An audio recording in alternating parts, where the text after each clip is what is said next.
লাউ খুব স্বাদ, সিম লাউ এলে আমাদের মেসে খাই। এটা হ্যাঁ। ও তাহলে তো হবে কেমনে আমরা। এই যে বহু সিম হোক আর লাউ হোক খাইতে তো ভালো, খাইতে খুব টেস্ট, শরীর স্বাস্থ্য ভালো হয় এগুলো খাইলে। আবার নিজেরও চাহিদা পূরণ হয়, আমাদের মেসে তো খাবার দেই, স্বাস্থ্য ভালো হয়, নিজের স্বাস্থ্য ভালো হয়। দেশি অর্গানিক যে শাকসবজি আছে, শাকসবজি যা আছে, লাল শাক, লাউ তো আমরা সব এখানে নিজে কোম্পানির ভিতরে আবাদ করি, সব তৈরি হয়েছে এখানে। তো আপনারা দেখতেছেন সামনে সিম গাছ লাগাইছে, তো সব আমরা দেশি পদ্ধতিতে যে আবাদগুলো আছে সেগুলো করি। দেখতেছেন লাউয়ের গাছ লাগা হয়েছে।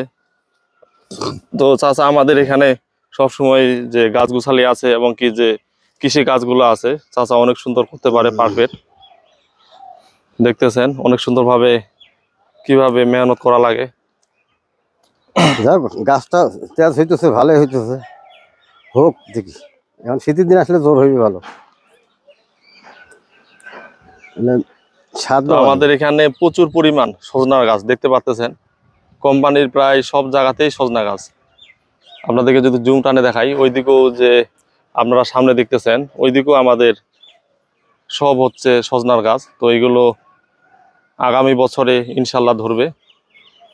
তো আমরা চেষ্টা করতেছি যে আমাদের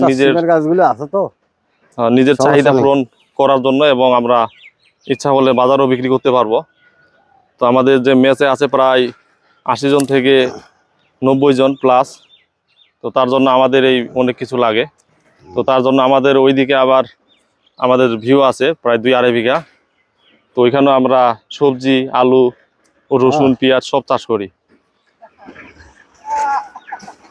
আর আমাদের সিমের ফুল আইছে না, আমাদের এই সাইডটা তো হচ্ছে গেট, ফুল আইছে নাই। এবার লাউয়ের লস না, লাউ তো লস নাই, লাউয়ের লস নাই না, লাউ তো লাভে আছে, 50 টাকা পিস। তারপর এই যে নতুন করে সিম আবার বস্তার মধ্যে আমরা নতুন পদ্ধতি করে লাগাচ্ছি, যেমন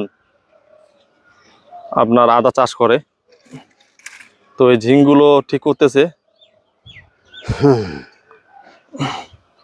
আর এদিকে আমাদের সিমেন্টের যে পিলার গুলো আছে, পিলার দিয়ে তৈরি করা হয়েছে।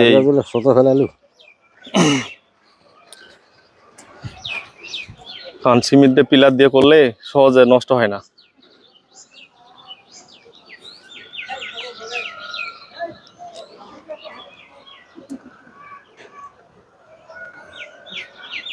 চাচা একবার ঘামে শেষ, কৃষি কাজ করলে অনেক কষ্ট করা লাগে। আমি সলসলা হয়ে গেলাম।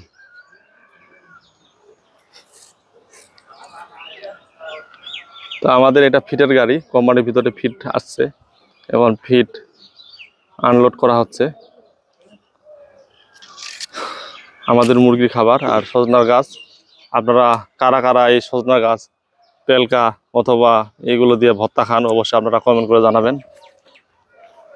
তো ভালো থাকবেন, সুস্থ থাকবেন। আসসালামু আলাইকুম।